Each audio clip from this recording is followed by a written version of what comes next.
소망 중에 즐거워하며 환난 중에 참으며 기도에 항상 힘쓰며 아멘. 우리는 세상 한복판에 살아가고 있습니다.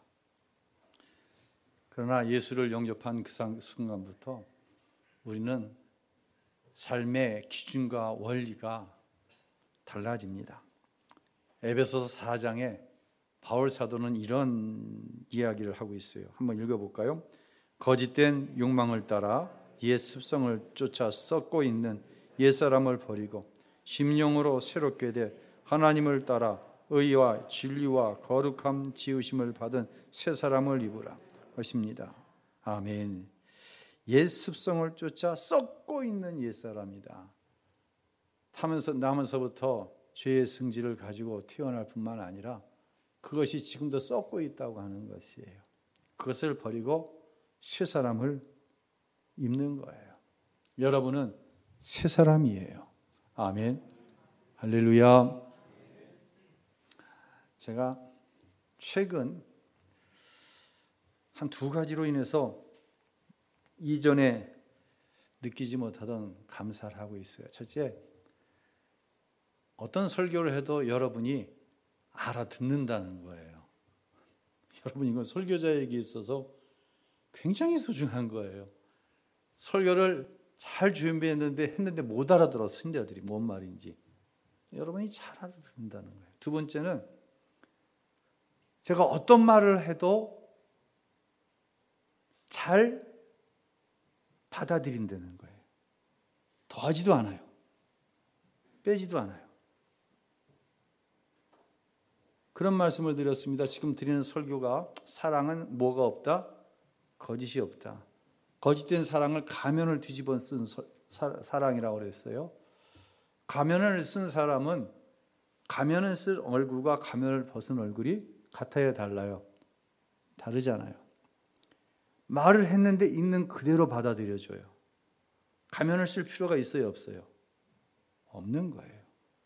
잘 들으세요. 부부가 있어요. 남편이 아내에게 이야기를 하는데 정말 싫지만 가면을 쓰고 항상 이야기를 하는 거예요. 가면 쓴 남편에게 책임이 있어요? 부인에게 책임이 있어요?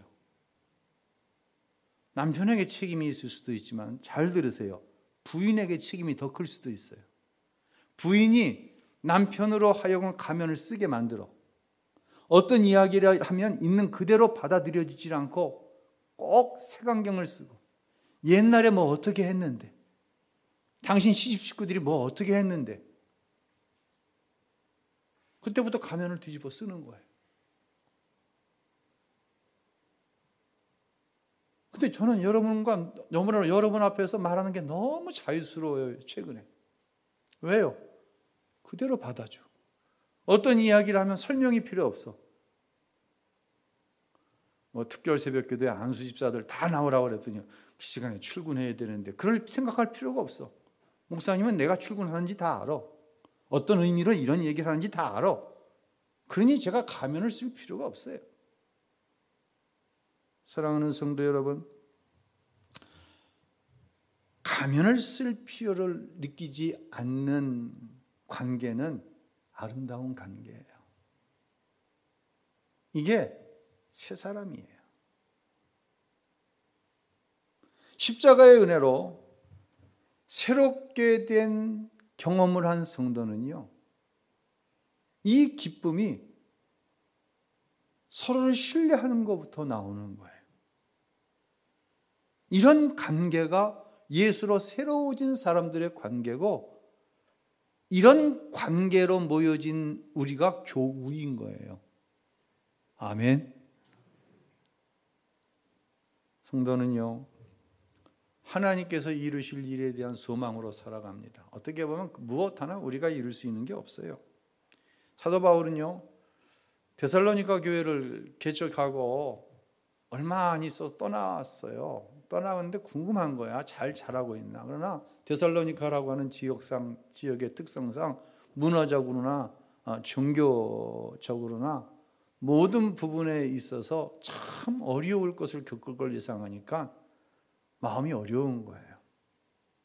더구나 데살로니가 교회를 방문하고 싶은데 너무 이 일정이 빡빡하다 보니까, 바쁘다 보니까 가질 못하니까 무슨 소리가 들려오냐면 뭐 애 놔놓고 던져버리고 떠난 엄마처럼, 아니 뭐 개만 개척해놓으면 다야? 우리를 돌보지도 않고, 뭐 이런 어떤 자격지심이 바울 안에 있었어요. 그런데 어떤 소식이 들려오냐면 데살로니가 교회가 어떠한 불리하고 어떠한 박해 가운데서도 아름답게 자라나고 있다는 소식을 듣고 감사하는 거예요. 그 감사의 글이 데살로니가전서 1장에 기록되어져 있는데 한번 읽도록 하겠습니다. 우리가 기도할 때 여러분을 말하며 여러분 모두로 인해 항상 하나님께 감사합니다. 이는 끊임없이 여러분의 믿음의 행위와 사랑의 수고와 그리스도께 대한 소망의 인내를 우리 하나님 앞에서 기약하기 때문입니다. 아멘. 그런 말씀드렸어요. 사랑에는 수고가 따른다. 수고하지 않는 사랑은 거짓 사랑이라고 얘기했어요. 또한 어떻게 소망하며 우리는 살아갈 수 있습니까? 소망에는 인내를 동반하는 거예요. 지난 주간에 제가 우신교회에서 함께 사역하던 우리 부교육자들에게 전화를 했어요. 박광석 목사님께도 전화하고 우리 박세기 전사님께도 전화하고 전화로 이제 그들을 격려했어요. 느낀 것이 뭐냐면 얼마나 목소리가 밝은지 몰라요. 사람이 전화를 통해 목소리를 들어보면 그 사람의 어떤 정서적인 부분, 사기적인 부분이 어떤지 대충 들려오잖아요. 예, 얼마나 밝은지 몰라요. 지금 굉장히 부정적인 상황 속에 두 분이 있어요. 예, 한 분은 지금 교육자들이 다 막 이동을 해서 어떻게 할 줄 모르고 있고, 한 분은 담임 목사님이 내년이면 은퇴를 하시는 거예요. 이런 상황 속에 있어요. 그 상황을 알고 제가 위로하고 어떻게 보면 상담자로서 전화를 했는데 상담할 게 없는 거예요. 분명한 확신이 있는 거예요. 그 확신의 중심에 누가 있어요? 그리스도 예수께서 계신 거예요. 예. 소망이 있는 거예요. 그러니 앞날이 불투명한데도 즐거운 거예요. 저도 그분들이 걸었던 목회의 길을 30년, 40년 전에 그대로 걸었거든요. 그래서 어려움이 뭔지 알아요. 그 시점에 가장 커다란 고통이 뭔지 알아요. 그런데 분명한 소망을 예수님께 두고 있더라는 거예요. 아마도 데살로니가 교회를 바라보고 감사했던 사도 바울의 마음이 이 마음이 아니었던가 싶은 거예요. 여러분, 소망은 왜 소망인 줄 아세요? 소망은요, 이루어지는데 시간이 걸리기 때문에 소망이에요. 소망은요, 그냥 그 지루한 시간을 보내는 것이 아니라 그 고통스러운 시간 중에 예수님 안에서 자라나는 자기의 모습을 볼 수 있기 때문에 즐거운 거예요. 할렐루야. 소망 중에 즐거워하며. 어느 목사님이, 제가 참 존경하는 목사님, 제 연배 목사님이신데 설교 가운데 그런 말씀을 하시더라고요. 자기가 어려서 가정예배를 드릴 때면 엄마가, 다른 형제들은 그렇게 축복을 안 하시는데 꼭 우리 아무개는 요셉이처럼 될 수 있게 해주세요 그러더라는 거예요. 근데 목사님은 주일학교 성경 공부 때 선생님께 무슨 이야기를 들었냐면, 요셉은 17살 청소년 시절에 형들의 미움을 받아 팔려가지고 인신매매한 거예요. 팔아먹었으니까 인신매매 당해가지고 노예로 팔려가가지고 또 그 집에서도 열심히 했는데 안주인의 유혹을 이겼다고 하는 죄가 되어 모함을 받아서 감옥에 갔다. 그 공부를 들었거든요. 근데 자꾸만 요셉처럼 되게 해달라서 어느 날, 엄마, 나 요셉처럼 되기 싫으니까 그렇게 기도하지 마. 그랬다는 거예요. 그런데 엄마는 여전히 우리 아들이 요셉처럼 될 수 있게 도와주세요. 어찌 보면 13년 모진 고통 속에 나이 30에 대해서 애굽의 총리가 되었던 그 요셉만 엄마는 생각했을 수도 있어요. 이게 부모의 사랑 아니겠어요? 그런데 이 목사님이 이제 제 연배라고 그랬잖아요. 막 많은 세월이 흘렀어요. 뒤를 돌아다 볼 때 엄마의 기도가 맞았다. 소망은 기다리는 것이다. 그러나 그 기다림이 순간순간 너무 고통스럽고 어떤 때는 배신당하는 아픔도 있었고 경제적인 고초로 인해서 자기만 고초당하는 것은 감당할 만하지만 자식들이 그 물질의 고통을 당하는 것은 너무너무 힘들었다. 그런데 그 안에 예수로 인해 자라나는 즐거움이 있었다는 소리로 저는 들리더라고요. 사랑하는 성도 여러분, 누구에게든지요 기다려야 되는 시간이 있어요. 여러분 기다리는 가운데 있습니까? 염려하지 마세요. 축복하는 것은 예수님을 믿는 믿음으로 즐거운 마음으로 그 시간을 통과했으면 좋겠어요. 이게 믿음이죠. 그래서 사도 바울은 그 고통스러운 시간들을 지나가면서 이런 고백을 고린도전서에서 합니다. 우리 한번 읽어볼까요? 오늘날 내가 나 된 것은 하나님의 은혜로 된 것입니다. 내게 주신 그분의 은혜가 헛되지 않아 내가 어느 사도보다 더 많이 수고했습니다. 그러나 이것은 내가 한 것이 아니요 오직 나와 함께 하신 하나님의 은혜로 된 것입니다. 아멘. 은혜가 헛되지 않았어요. 은혜가 헛되지 않으면 그냥 축복을 받았을까요? 그러지 않아요. 은혜가 헛되지 않아 어느 사도보다 더 수고했다는 거예요. 그런데 그 수고가 왜 헛되지 않느냐면 그 수고 가운데 자신이 예수 안에서 자라나는 것을 본 거예요. 그러면서 고백하는 거예요. 그 모든 것이 어느 것 하나 내가 한 것이 아니라 하나님의 은혜였습니다. 할렐루야. 우리는 이 은혜로 말미암아 소망 중에 나아가고 있는 것이죠. 저는 목회를 하면서 두 부류의 사람을 봅니다. 고난 중에 하나님을 신뢰하는 믿음으로 이기는 사람이에요. 정확히 표현하면 자라나는 사람이에요. 자신을 향한 그 고난이 뺄 것도 더할 것도 없다. 근데 젊어서는 힘들더라고요. 솔직히 얘기해서. 젊어서는요, 이건 좀 뺐으면 좋겠고, 이건 더 했으면 좋겠고. 근데 어느 정도 세월이 흘러가서 어느 정도 나이가 되니까 뺄 것이 없는 그런 시간이었다. 더할 것도 없는 시간이었다. 왜요? 누가 하셨으니까? 하나님이 하셨으니까. 여러분 아멘입니까? 감사합니다. 두 번째 부류는 고난이 올 때 속절없이 무너져 버려요. 이전에 신앙생활, 교회생활 하던 그 사람의 모습과 지금의 모습이 이게 도저히 어떻게 겹쳐지지가 않는 거예요. 속절없이 무너져 버리는 거예요. 사랑하는 성도 여러분,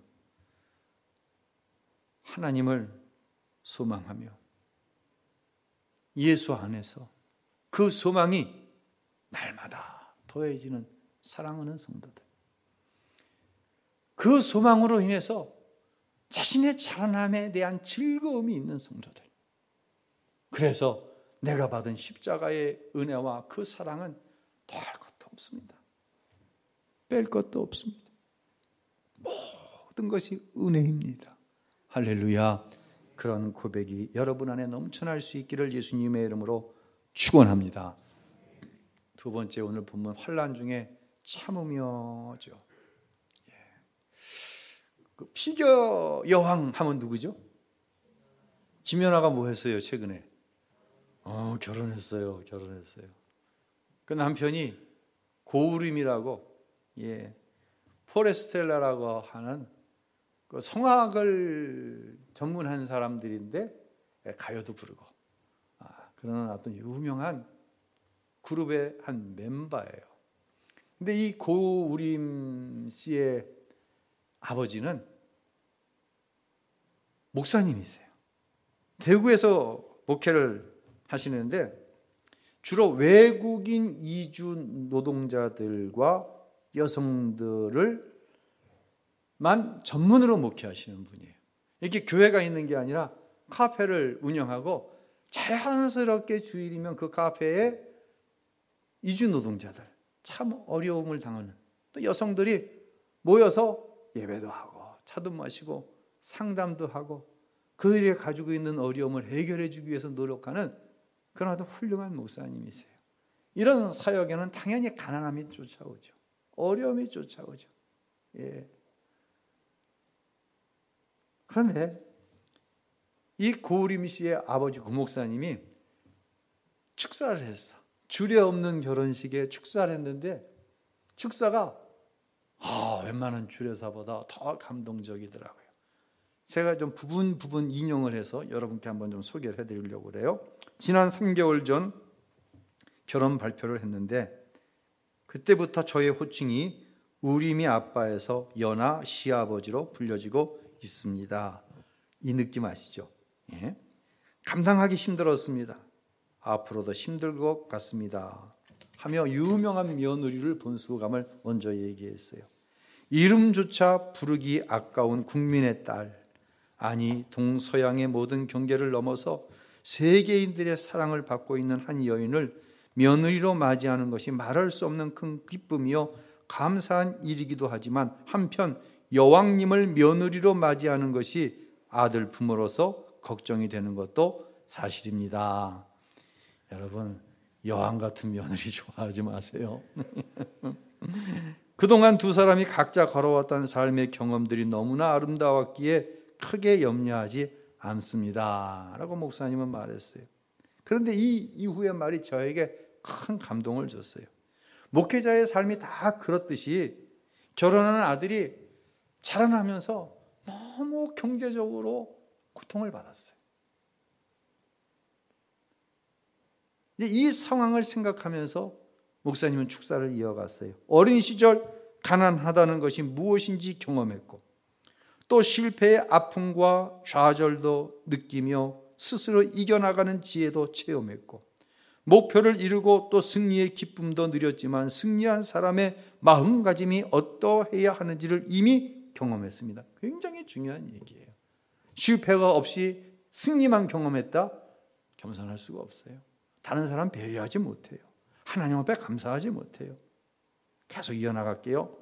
또 지금의 자신들의 삶이 자신들의 의지와 노력만으로 이루어진 것이 아닌 많은 분의 도움과 협력으로 이루어진 것을 알기에 앞으로 두 사람이 한 가정을 이루고 각자의 경험을 하나로 모으면 더 멋지고 더 예쁘고 더 사랑스러운 삶의 여정이 될 것이라고 저는 믿습니다. 라는 말로 축사를 마치셨어요. 저는 여러분께 이 시간 인생에 있어서 한 가지 가장 귀한 지혜를 나누어 드리려고 그래요. 여러분은 생각하는 가장 큰 지혜는 무엇인가요? 아마 좀 연세가 있으신 분들은 제가 말씀을 드리면 더 크게 공감을 하실 거예요. 인생의 가장 큰 지혜는 살아보니 하나님의 말씀을 보니 참는 것이에요. 그래서 성령의 9가지 열매 가운데서도 뭐가 나와요? 오래 참음이 나오는 거예요. 여러분, 자녀들을 양육할 때 어려움을 주지 않으려고 하는 마음은 부모의 본성입니다. 현재 당하고 있는 자녀의 어려움이 있다고 한다면 부모가 그 어려움을 막아주기 위해서 최선을 다하는 것은 본성입니다. 그 정도가 아니에요. 우리 자녀들이 앞으로 살아갈 날을 우리는 예측할 수가 있어요. 그렇죠? 왜입니까? 내가 그 세월을 살아왔으니까 예측을 하고 우리 아이가 현재 이런 모습이고 이런 수준인데 이 아이가 어떤 삶을 살아갈 것이라는 것이 예측이 되기 때문에 그 예측 속에 내 자녀를 돕기 위한 열심으로 부모는 아침부터 저녁까지 뛰고 달리는 거예요. 그저 나 혼자 부부지간에 아니면 나 혼자 먹고 사는 건 이 시대에 아무런 문제가 없어요. 아무런 문제가 없어요. 남의 집에 가갖고 월요일부터 금요일까지만 일해요. 요즘에 흔히 얘기하는 가사 도우미도 토요일 주일은 법적으로 쉬게 되어 있어요. 그것만 해도 250만 원 이상씩 받더라고. 아무 문제가 없어요. 그런데 우리의 그 열심 있는 삶은 결국은 어떻게 해서든지 자녀들의 좀 편안한 삶을 위해서예요. 그런데 말입니다, 현실은 분명해요. 자녀에게 닥친 현재의 어려움을 부모가 막아줄 수 있다 없다? 없다는 거예요. 없다는 거예요. 정말 중요한 것은 막아줄 수가 없어요. 또한 내가 막아준 노력으로 인해 내 자녀가 좀 다른 애들보다 편안하게 살아가는 모습을 부모가 보고 즐길 수는 있어요. 그러나 기억하세요. 어느 순간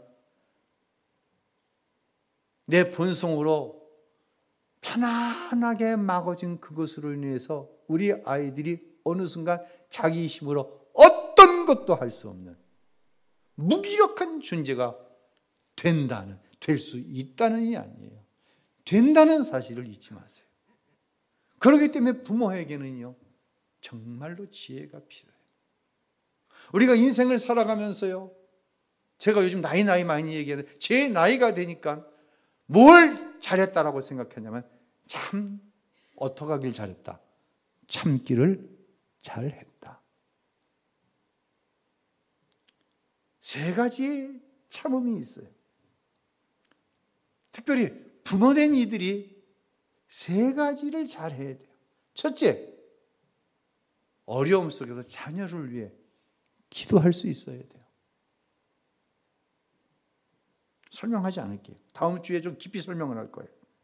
두 번째, 부모가 현재 당하고 있는 모습 가운데 자녀들에게 어떻게 잘 참고 나가는지를 보여줄 수 있어야 돼요. 가정 안에서 몸 문제만 있으면 그냥 참지 못하고 후다닥 해버리는 거예요. 그래놓고는 기도하는 모습을 자녀에게 보여주는 거예요. 그러니까 자녀들이 노여운 거예요.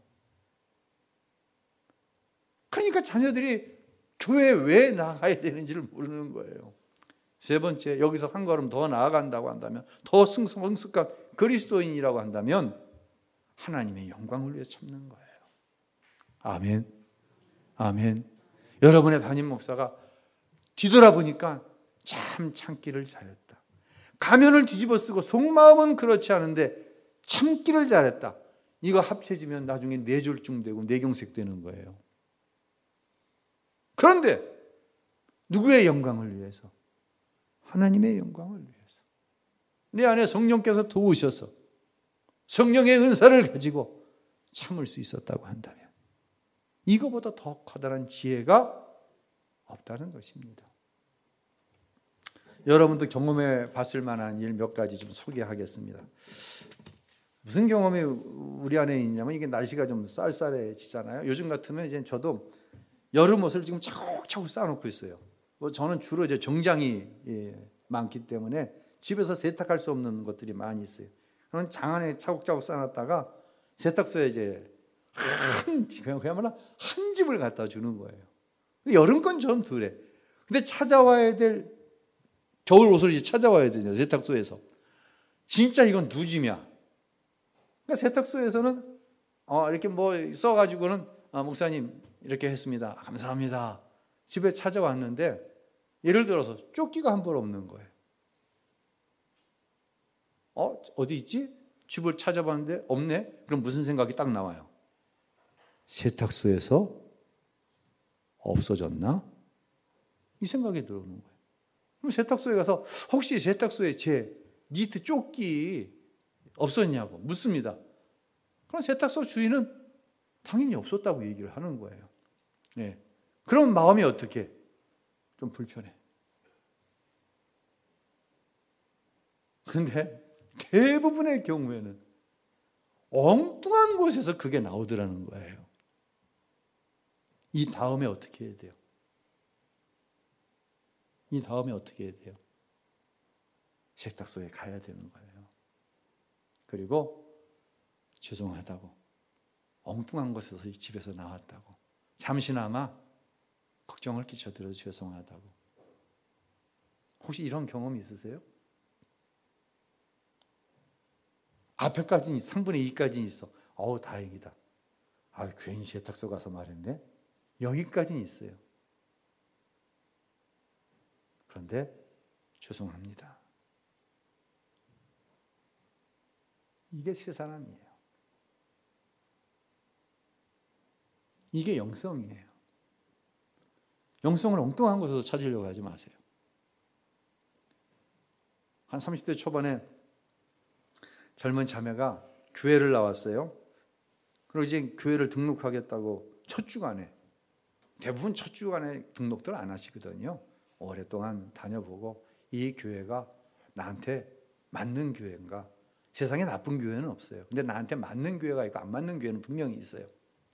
근데 첫 주에 등록을 하겠다고 찾아온 거예요. 왜 우리 교회에 등록을 하시게 됐습니까? 이분은 예수를 처음 믿는 분이야. 그 세탁소 얘기를 하는 거예요.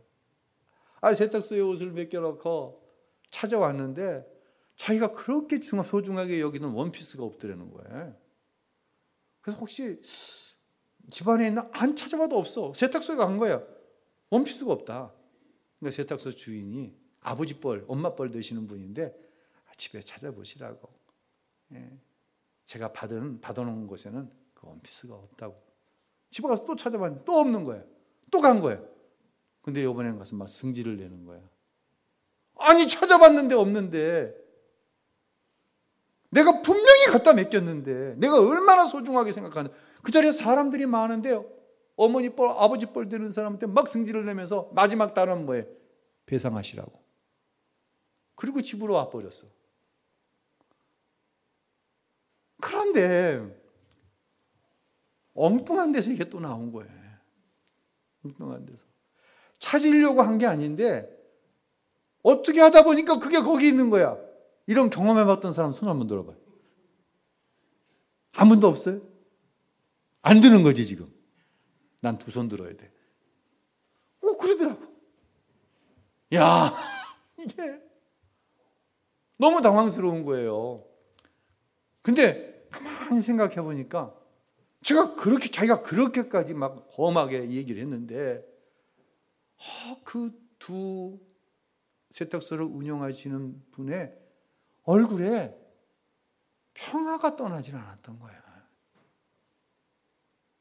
세 번째 와서 막 승질을 내고 손님들이 있는데 배상하라고 할 정도면 나한테 분명한 근거가 있잖아요. 이거 받아가지고 이거 당신이 인계했다고 하는 게 있잖아요. 저리 대면서 이 딸 같은 것이 어디서 말을 함부로 하냐고. 내가 너 같은 손님 안 봐도 돼. 너 다시는 오지 마. 죄송합니다. 나 같았으면 그랬을 것 같아. 근데 평화가 그게 막 궁금해지기 시작하는 거예요.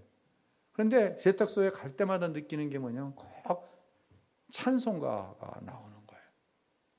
혹시 교회 다니면 그러지 않나? 자기가 자기 성질을 아니까, 자기 성질이 얼마나 죄송합니다 지랄 같은지 아니까 항상 이것 때문에 참지 못해가지고 흥분하고 실수를 하는 경우가 너무너무 많았던 거예요.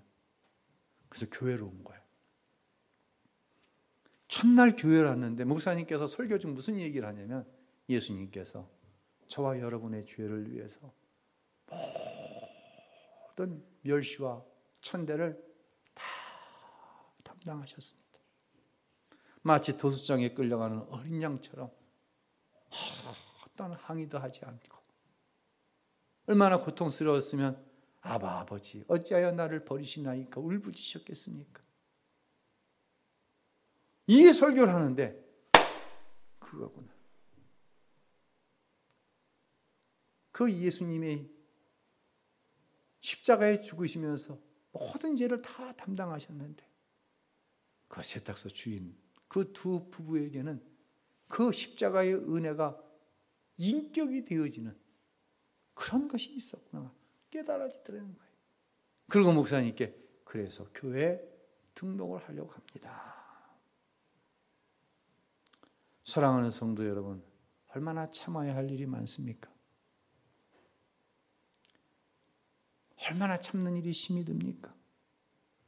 더구나 여기서 말하는 환난이라고 하는 것은 내 실수나 내 게으름이나 실력 없음으로 당하기보다는 억울하게 때로는 예수를 믿는다고 하는 이유로 당해야 하는 고통을 이야기하는 것 아니겠습니까?